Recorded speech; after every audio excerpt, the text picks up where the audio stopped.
Hey guys, welcome back to my channel, and today I wanted to do a wrap up of the books that I read during the month of February, or my winter wrap up as I'm calling it. These were actually the first two books I was able to finish since the last TBR that I posted back in September, but we're not going to talk about that. Well, I did technically recently post a video about my reading review journal, but this is going to be the first video that I'm posting talking about actual books. I wanted just to add something on that regarding the reading journal that I posted about last. I did not notice this when I made my last video, but another feature that this journal has is a little back pocket.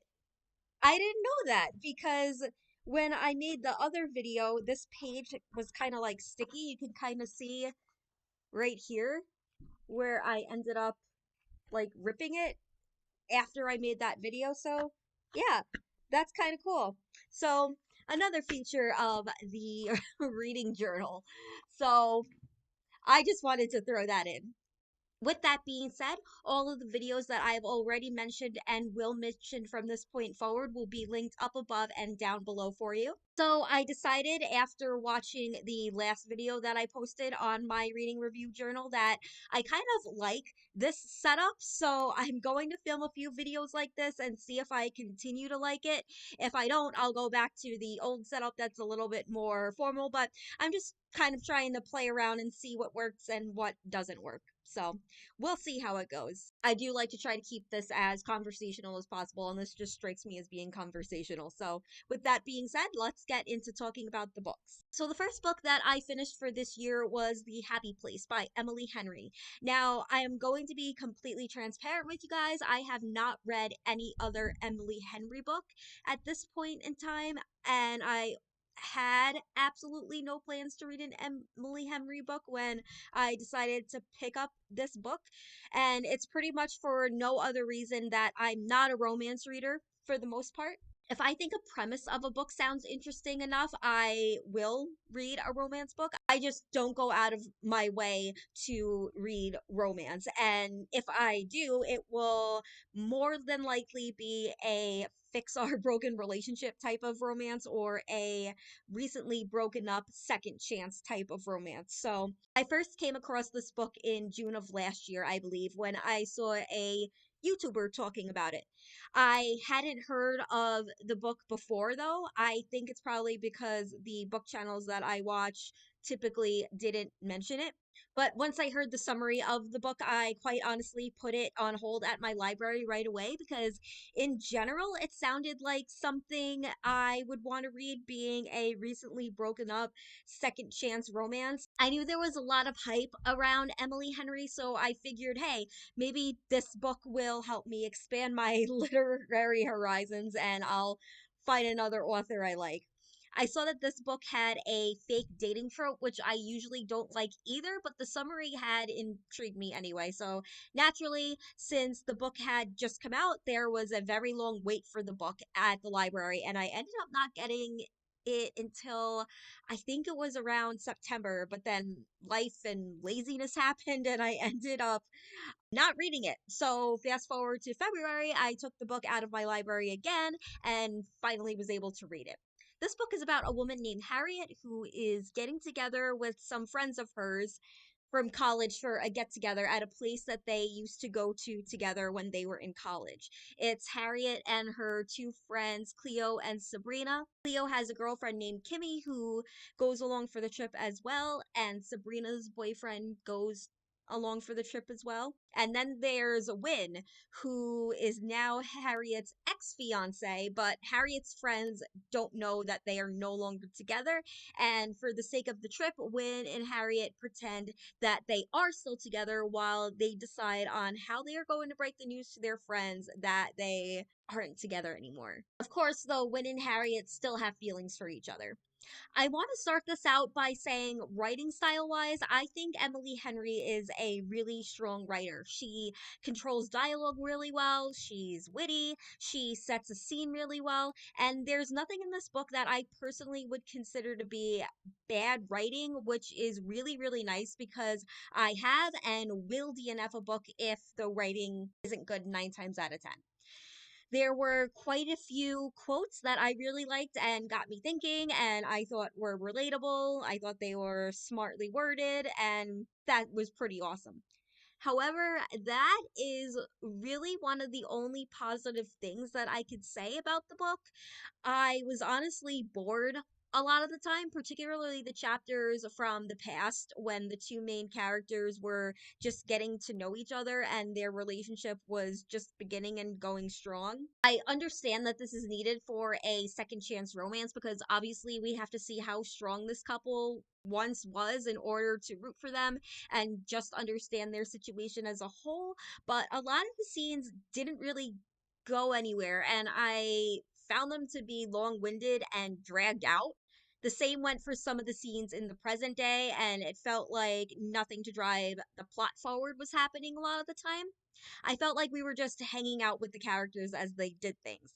There was this one scene present day where the group of friends and our couple goes to a fair, and it was honestly really boring. I'm going to be honest, the only time I was actually entertained was when there was some drama going on between Harriet and her girlfriends. I actually would have enjoyed a book that focused more on them and their coming back together and how their dynamics changed after not seeing each other for a while rather than the romance. Actually, the other couple in the book, Cleo and Kimmy, I would totally read a book about them. There was a part where Cleo kind of gets into how their relationship isn't perfect, even though it seems like it is. And honestly, I would read a book about those two. As far as Win and Harriet, though, I was annoyed by them a lot of the time because it seemed like when they were together, their relationship revolved around them talking crap about themselves and putting themselves down to each other, and the other person trying to comfort them and convince the other that they're amazing. And in general, that very much so annoys me. I've seen a lot of reviews where people say that they were annoyed by the miscommunication that goes on in the book, and I would completely agree with that. I will say, however, a lot of the thoughts that Harriet has as far as hating confrontation and sometimes not speaking up because of it, that is 100% me. And I know sometimes people think that's a negative trait and that it equates to no self respect or something like that, but I honestly don't see it that way at all. There are just some people in life who feel the need to constantly say what's on their mind and other people who don't. And that is what it is, and I think it's fine. However, it seemed like both parties in this book, both Harriet and Win, choose not to communicate with each other, and I absolutely did not like that. If one character is like that, fine. But if it's like that from both ends, I just don't think that works, and it was just very annoying to read about. But yeah, I honestly skimmed a lot of this book because I was so bored and honestly felt like I wasn't missing too much of anything. It seems like the reviews that I looked up after reading this book were mixed. People either really loved it or felt about it in a way that was similar to how I felt, and obviously both are okay. This book in particular just wasn't for me. The next book we have is The Mystery Guest by Nita Prose. I bought The Maid when I was still in my impulsive book buying phase, and I thought it was just okay. I honestly didn't see the hype around it, and the ending absolutely annoyed me, and I thought it was a cop out, if I'm being honest.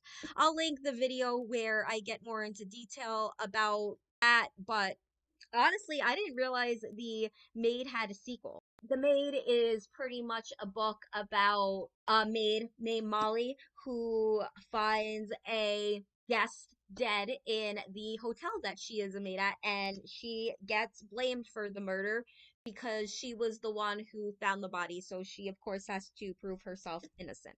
I came across it in a YouTube video that I was watching, and I was kind of surprised.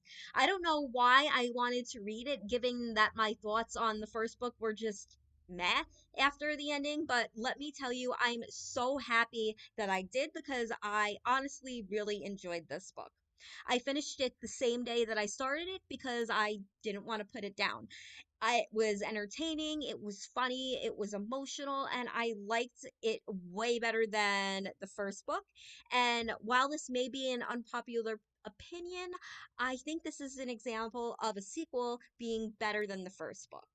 In the mystery guest, we have an esteemed writer who visits the hotel that Molly the maid works at. And of course, surprise, surprise, while making a big announcement at the hotel, he ends up dying from being poisoned. And so Molly becomes involved in trying to figure out what happened. It seems like they're suspecting one of the newer maids at the hotel of having committed this murder. This book is told from the point of view of present day as well as the past because back in the day when Molly's grandma was still alive, she and her grandma used to know this esteemed writer. So we're taking back to the time when Molly was a child and her grandma used to work for him. In this book, we get a lot more insight as to who Molly's grandmother really was as a person, and we're shown more examples of how strong of a person she was. And I really liked this.